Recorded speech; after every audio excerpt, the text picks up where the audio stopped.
বাসর রাতেই আমার স্বামী মারা যান। পরে জানতে পারলাম উনি ব্লাড ক্যান্সারের রোগী ছিলেন। ছেলেপক্ষ তড়িঘড়ি করে বিয়ে দিতে চেয়েছিলেন বংশ রক্ষার আশায়, যদিও ডাক্তার সময় বেঁধে দিয়েছিলেন। যা হোক, আমার আর বাসরের আদর সোহাগ কপালে জুটল না। আমি কলঙ্কিনী কঙ্কাবতী হয়েই রয়ে গেলাম শ্বশুরবাড়িতে। মাসখানেকের পর বাবা মা আবারও আসলেন বাড়ি ফিরিয়ে নিতে। অবশ্য বিয়ের পরদিনই ওনারা মেয়েকে ফেরত নিতে এসেছিলেন, কিন্তু তখন শোকের ছায়ামহল। আত্মীয় স্বজনরা আর পড়শিরা সবাই বলতে লাগলো, থাকুক না আর 2-4টে দিন। আমারও ভীষণ খারাপ লাগছিল অসহায় বুড়ো শ্বশুর শাশুড়িকে দেখে। আমার স্বামীই ছিলেন ওনাদের একমাত্র সন্তান। আমাদের 4 বোনের সংসারে আমিই বড়। শ্যামবর্ণের মাঝারি গড়নের টানা টানা চোখের ছিপছিপে আমি। পিঠে ছড়ানো একরাশ চুল কোমর ছাড়িয়ে, যা আজকাল চোখেই পড়ে না।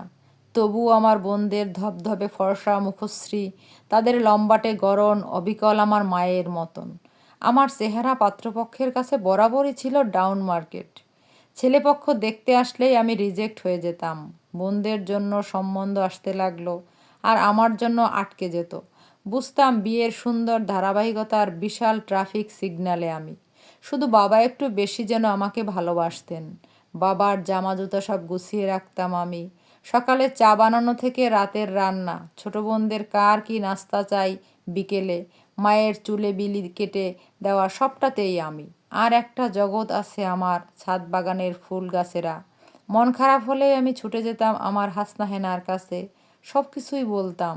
আমার হাতে লাগানো দোলন চাপা, কখনো বা কাঠগোলাপ, রক্তজবা, এমনকি গাঁদা ফুলের গাছগুলো আমার দুঃখ জমা করায় নিত অনায়াসে। খুব স্বাস্থ্যে ভালোবাসি আমি। সেই ছোটবেলাটি থেকে আশপাশের বাচ্চারা মিলে রান্নাবাটি খেলতাম আর একটা সংসারের স্বপ্ন দেখতাম। সব চুরচুর করে ভেঙে যাবে এভাবে কখনোই ভাবিনি। ফিরে এলাম বাবার বাড়ি, সব কিছুই আগের মতন। শুধু বুকের ভেতরটায় কি যেন একটা খসখস করতে লাগলো। আবার ভার্সিটির ক্লাস করা শুরু করলাম। দেখতে দেখতে মাস গেল, বছর গেল।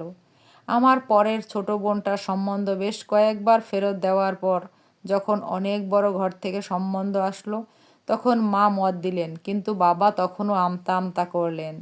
সেদিন বাবা আমার সাথে একা একা বলতে চাইলেন, সুচি, চল ছাদে যাই।